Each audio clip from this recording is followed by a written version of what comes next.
Mbrëma të nderuar shikues, mirë se keni ardhur përsëri këtu në podcastin e Lirisën Okult.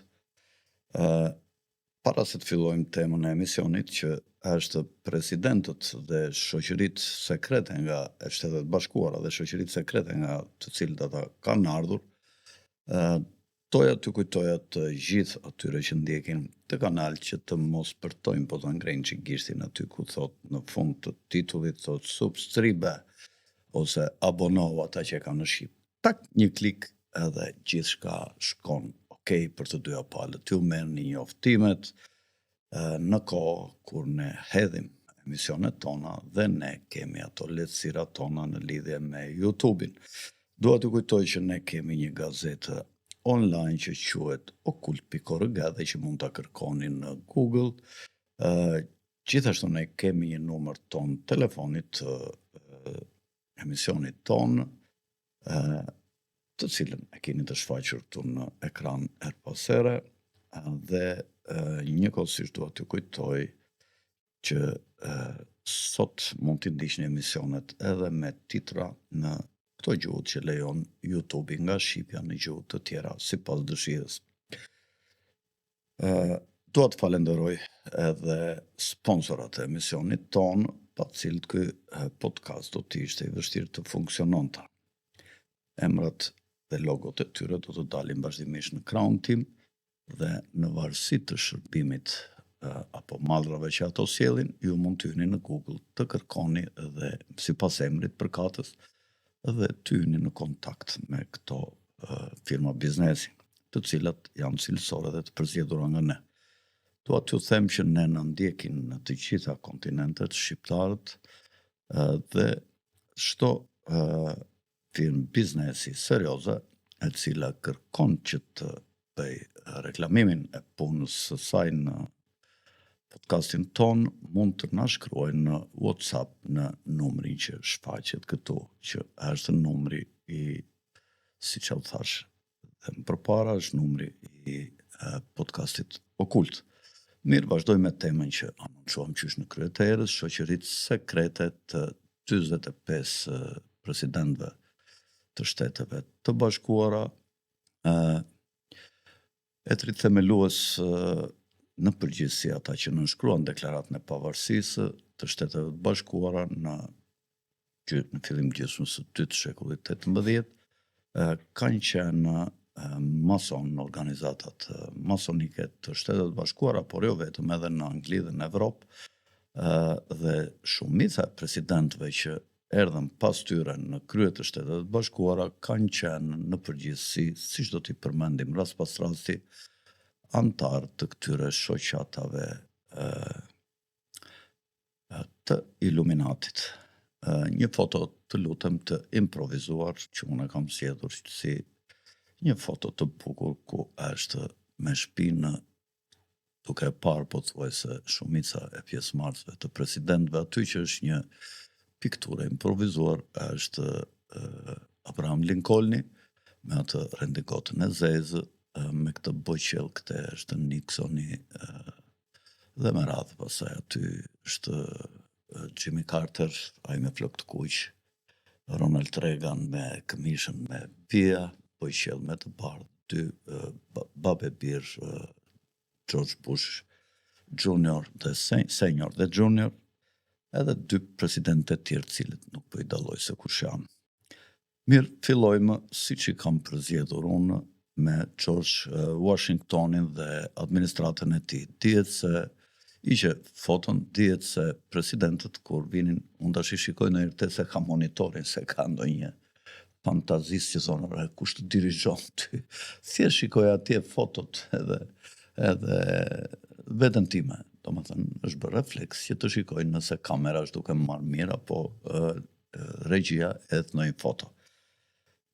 Fillojmë me presidentin e parë me administratën e George Washingtonit, i cili ka qenë një mason i konfirmuar, i nisuar në lozhën numër 4 të Frederiksburgut në Washington, është iniciuar në datën 4 nëntor 1752 si antar i kësaj lozhe. Ai ka emëruar 11 gjyqtar të gjykatës së lartë dhe 5 prej tyre ishin miqtë e tij mason. Ja ku është një foto e George Washingtonit në lozhë, ka emëruar nga këta të 5 John Rutledge, William Cushing, Oliver Ellsworth, John Blair Jr., William Peterson. Këta nga 11 antarët e gjykatës së lartë, ata të 5 kanë qenë mason. Vazhdojmë me numrin 2 të presidentës, që është John Adamsi. Nuk dihet nëse John Adams ka qenë antar i ndonjë lozhe masonike apo jo, por ka shumë mundësi që ai të ketë qenë një mason. Sigurisht dihet që John Adams është ai që artoi vulën e madhe ose syrin e providencës, ose the all-seeing eye, domethënë syri që shef gjithçka.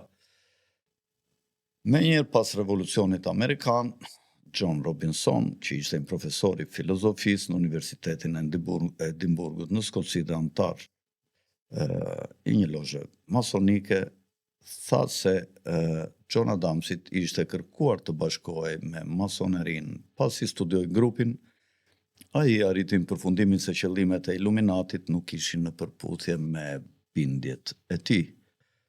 Në vitin 1798, ai botoi një libër të quajtur Provat e një konspiracioni, ku thuhet: është formuar një shoqat me qëllimin e qartë të shërnjosjes së të gjitha institucioneve shtetërore dhe fetare dhe përmbysjes të gjitha qeverive ekzistuese që burojnë nga populli.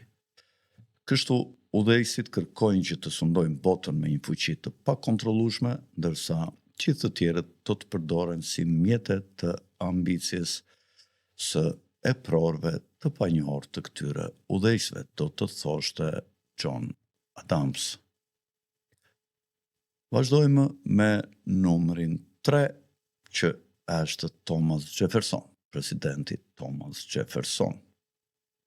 Thomas Jefferson, ja ku e keni në foto, është antar i konfirmuar i Iluminatit dhe i masonerisë, është antar i 3 lozhave, i lozhës numër 19 në Charlottesville, antar i lozhës së 9 muzave në Paris, antar i urdhrit Binan, i njohur jashtë Bavarisë si Illuminati. Në vitin 1800, John Quincy Adams e kundërshtoi kandidaturën e Thomas Jefferson për president dhe i shkroi 3 letra kolonelit William Stone, ku zbulonte se Jefferson po përdorte lozhat masonike për të zgjedhur president për qëllime subversive të Illuminatit. Zëvendës president ka qenë Aaron Burr, i cili është një mason i konfirmuar. Burr dhe Jefferson ishin antar të familjes sataniste Collins, që e quanin veten klubi i zjarrit të ferrit. Collins dihet që janë Rockefellerët dhe rrjedhin nga Kolombi. Edhe Edi Rama nga gjyshja e vet, nga papai është Kolombo, kështu e kanë emrin në Shkodër, dhe Kolombo dihet që në Shkodër ka shumë familje me origjinë italiane. Kolombot janë gjenovesë. Në kohën e presidentit Jefferson, zëvendës president ka qenë George Clinton. Ju kujton gjë ky mbiemër Clinton? I cili nga ana vet ka qenë mason dhe iluminat i konfirmuar, ndërsa sekretar i thesarit ka qenë Albert Gallatin, që edhe ky ka qenë i konfirmuar si antar i Illuminatit. Një foto edhe të klubit të zjarrit të ferrit, një pikturë ku komandoheshe nga familja Collins, që ja u përmenda, ose Colombo, ose Columbus, ose paraardhësit e familjes nga më të fuqishme sot në botë, Rockefeller. Presidenti 4 ka qenë James Madison. Edhe ky ka qenë një antar mason i konfirmuar i lozhës Hiram, numër 59, ndërsa zëvendës president ka qenë përsëri George Clinton, që ja u thash që ka qenë mason. Guvernatori i New Yorkut gjithashtu DeWitt Clinton, nipi i George Clinton, ishte gjithashtu një iluminat ose një mason i konfirmuar. Fotot, edhe një foto tjetër ku është George Clintoni që ja kam dhënë regjis, po ky është George Clinton, zëvendës presidenti 2 presidentëve të Shtetet Bashkuara, siç u përmenda. Vazhdojmë me presidentin e 5 që është James Monroe. Edhe ky është një mason i konfirmuar dhe është inicuar më 9 nëntor 1775 në lozhën regjimentale të shëngjonit në Ushtrinë Kontinentale. Është antar i lozhës Williamsburg numër 6, antar i kalorësit të Garterit. Duhet ju them se urdhri i Garterit është një nga urdhrat më të rëndësishëm të Komitetit të 300-ve. Në këtë kohë dhe Albert Gallatin, që ka qenë sekretar thesari, ka qenë, ose ndryshe quhesh edhe Abraham Alphonse, ka qenë i konfirmuar si antar i Illuminatit. Edhe foton e Albert Gallatinit që ja u kam dhënë në regjia me një ky është Albert Gallatin. Mirë, vazhdojmë me administrimin e John Quincy Adams. John Quincy Adams në fakt nuk ka qenë antar i asnjë shoqërie sekrete. Ky ka zgjedhur në fakt një gjyqtar të asociuar, Robert Trimble, i cili ishte mason i konfirmuar nga zgjedhjet e tjera. Në këtë kohë, në kohën e John Quincy Adams, ndodhi që u rrëmbye një ish mason i cili quhej kapiteni William Morgan, për shkak se ai u largua nga një lozhë masonike dhe filloi të shkruante një libër mbi influencën e masonerisë mbi leadershipin politik të 2 partive kryesore në Shtetet Bashkuara. Mirë, mund ta hiqni foton, dhe ky shkroi një libër për herë të parë që quhej Ilustrimet e masonerisë. Dihet që William Morgan u kap duke bler disa sende në një supermarket ku ai u përpoq të fshinte diçka, pra e kishte vjedhur, bëhet fjalë për $2, $3, nuk e di se çfarë mori, një diçka, dhe u kap aty dhe qysh atëre ai u eliminua, trupi i tij nuk u gjet më, megjithëse u gjendën disa herë trupa të pajetë në premte dhe në ato lument në rrethinat e qytetit të tij, por u verifikua që nuk ishte trupi i kapitenit William Morgan. Dihet se mbas kësaj kohe u krijua një parti antimasonike, e cila në fakt u mbështet si lëvizje dhe nga John Quincy Adams dhe arriti mori një përqindje të madhe. Në këtë kohë të gjitha lozhat pothuajse u mbyllën dhe të gjithë ish antarët e lozhave masonike e fshinin identitetin e tyre dhe ndruan qytet, pasi shumica prej tyre njiheshin që ishin mason në qytetin e tyre. Të lutem fotot regjia, përveç John Quincy Adams, është edhe fotoja e kapitenit William Morgan. Vazhdojmë me presidentin e 7 që ka administruar Shtëpinë e Bardhë dhe që është Andrew Jackson, i cili dhe ky është një mason i konfirmuar, antar i lozhës Shën Tammany numër 1, ishte mjeshtri i 6 i madh i masonëve të Tennessee-t.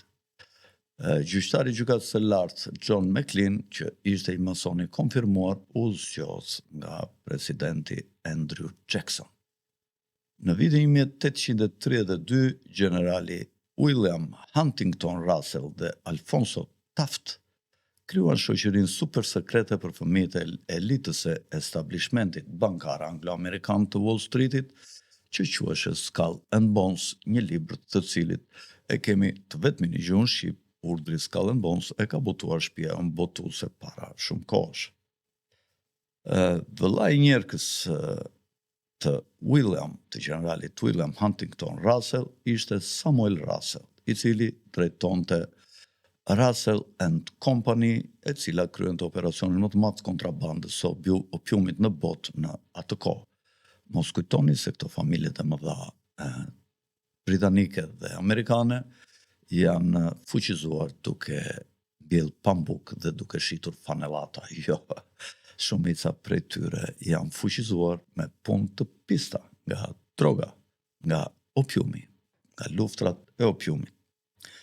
Alfonso Taft është gjithashtu gjyshi i presidentit Howard Taft, i cili ishte një nga pararendësit e krimit të OKB-s të Kombeve të Bashkuara.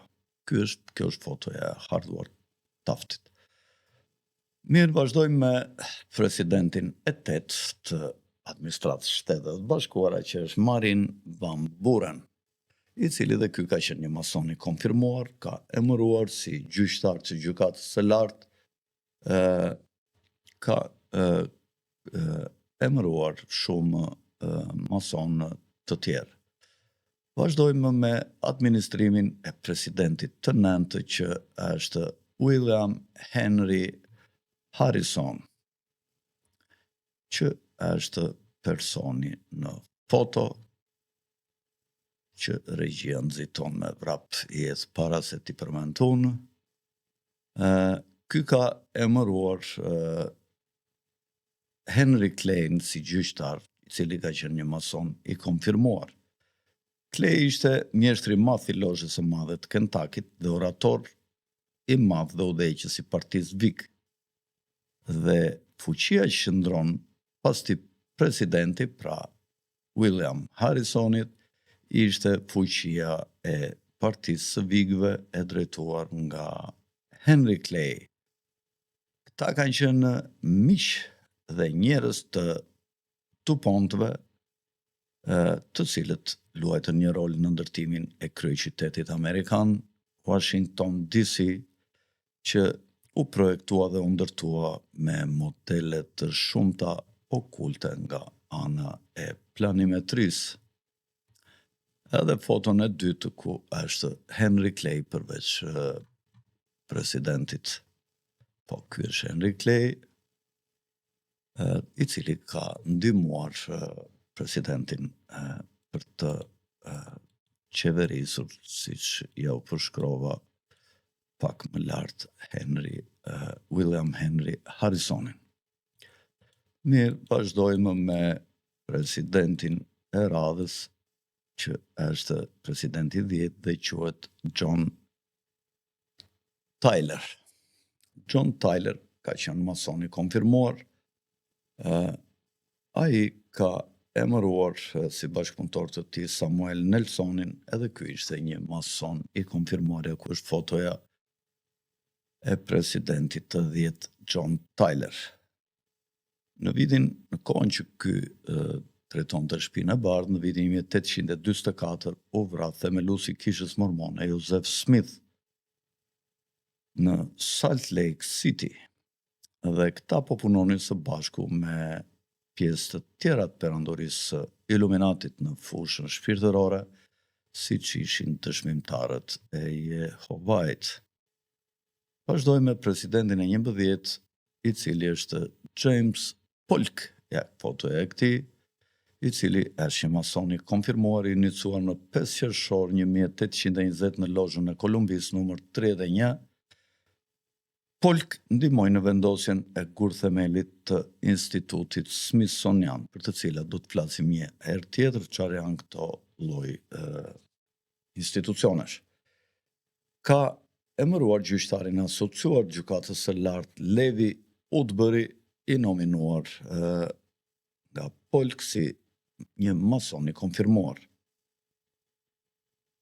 Do të thënë se Alexander Dumas, autori i librit të mirënjohur Konti Monte Cristos, luftoi për patriotët italianë në vitin 1848 për ta çliruar Romën nga pushteti qellor i Papës. Ky libër ndihmoi në ekspozimin e kësaj ndërlidhje për popullin e thjeshtë.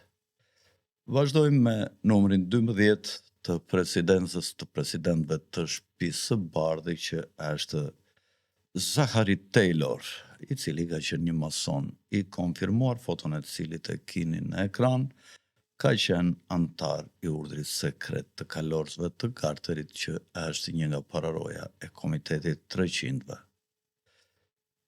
Në vitin 1849, gjatë kohës që administronte Zachary Taylori, u vra me një goditje në kokë poeti madh kombëtar i Shtetet Bashkuara Edgar Allan Poe, i cili nuk ishte as pianec as narkoman, siç na ka bërë të besojmë historia, dhe ky nuk vdiq nga mbi doza e drogës.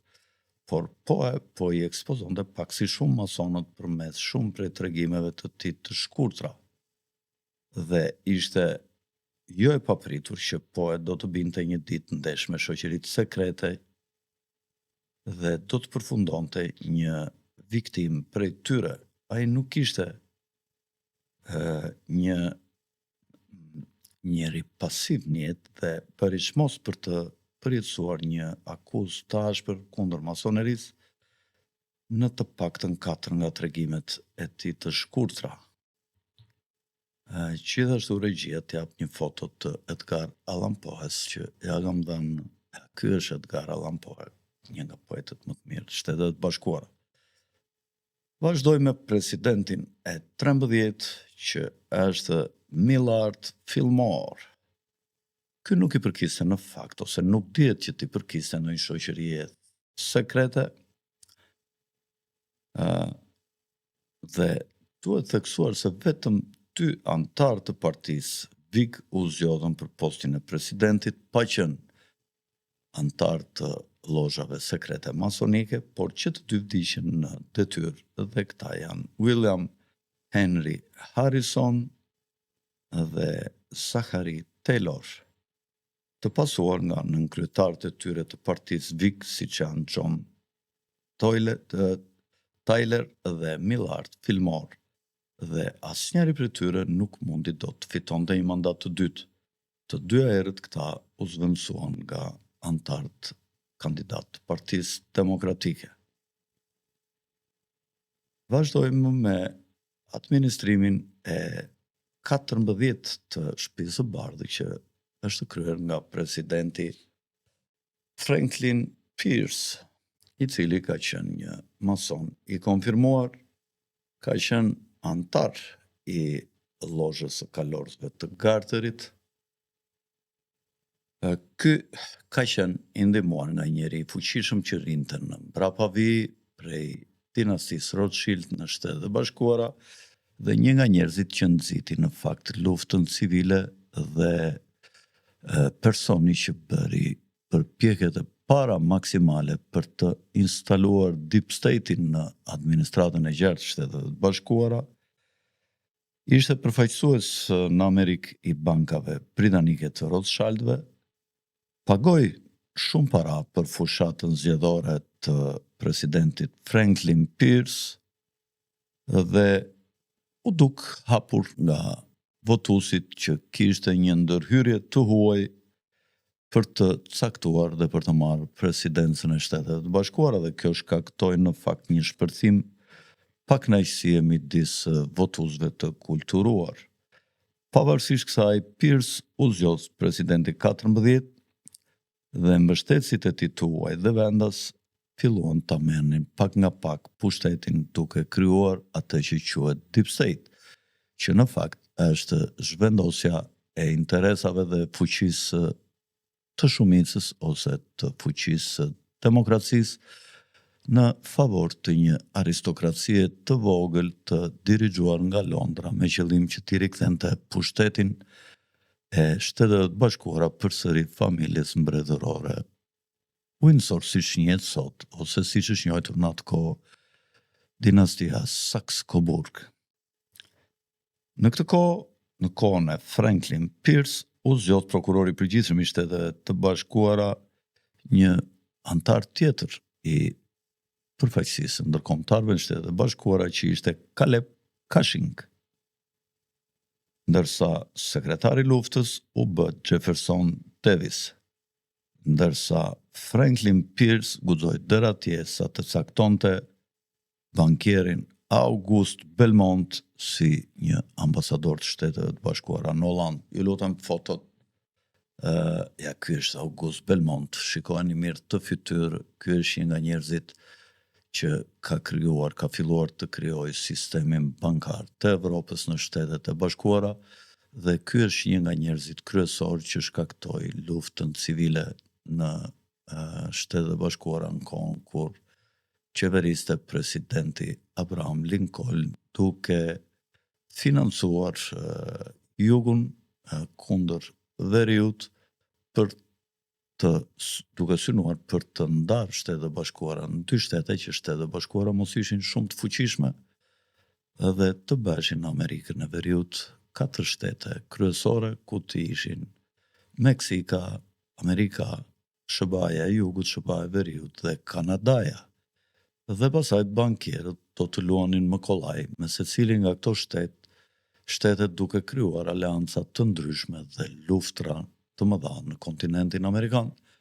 Dihet që luftrat i nxjerrin bankierët gjithnjë më të fuqishëm, sidomos vitet e para mbasi vendoset paqja, kur të gjithë njerëzit të cilët ishe foton ku të gjithë njerëzit të cilët kanë dalë nga zjarri i luftës, nga shkatrimet, nga vuajtjet e mëdha, nga zhdukja dhe shparosja e të afërmëve dhe të dashurve të tyre, bankierët ju afrohen si liman shpëtimi dhe ju thonë: jeta vazhdon, vazhdoni të jetoni të lumtur, paranë e kemi sa të doni, hajdeni merrni borxh ke ne dhe rifilloni ndërtoni prap shtëpit, të cilat mbas një periudhe paqe ne do t'ja shkatrojmë përsëri, duke ju përgjysmuar apo ju 3/4 duke u zhdukur dhe duke u lënë vetëm 1/4, 25 apo 30% të gjallë, dhe kjo lojë vazhdon duke vendosur çdo 5 vjet apo 6 vjet apo 30 vjet apo 40 vjet, duke bërë një rivendosje të madhe nga këta krokodil që i presin luftrat, tamam si krokodili që pret ato sorkadet edhe ato buajt apo ato zebrat të vend të pinuj në ujin e rrezikshëm të bankave. Mendoj ta mbyllim me këtë presidencë dhe të vazhdojmë në një emision tjetër me të gjithë presidentët që unë kam përzgjedhur, me fotot, me sqarimet, siç i bëm për këta, dhe do ta vazhdojmë në një emision tjetër që mos jenë në vazhdimsi, sepse dhe mund të lodhen shumë njerëz. Më thonë: Alfred, e kemi një çik të vështirë të të ndjekim. Tashi unë që i pregatit të emisione, punoj shumë dhe mundohem shumë, sigurisht shumë më shumë se kaq sa kam dalë këtu në emision dhe që kam folur, ndërsa shumë njerëz e kanë të vështirë thjesht të më ndjekin vetëm këtë periudhën 45 minuta apo 50 minuta apo një orë që unë dalë këtu çdo ditë në podcastin e Liris Okult. Mos harroni t'i bëni subscribe këtij emisioni, i cili pas ju t'i bëni subscribe nuk ka nevojë më ta ndiqni se ju ndjek ai, dhe ne njëkohësisht kemi ato efkolirat tona, siç i themi ne ande nga Korça. Nga unë Alfred Sako, natën e mirë dhe miropafshim, tung tung.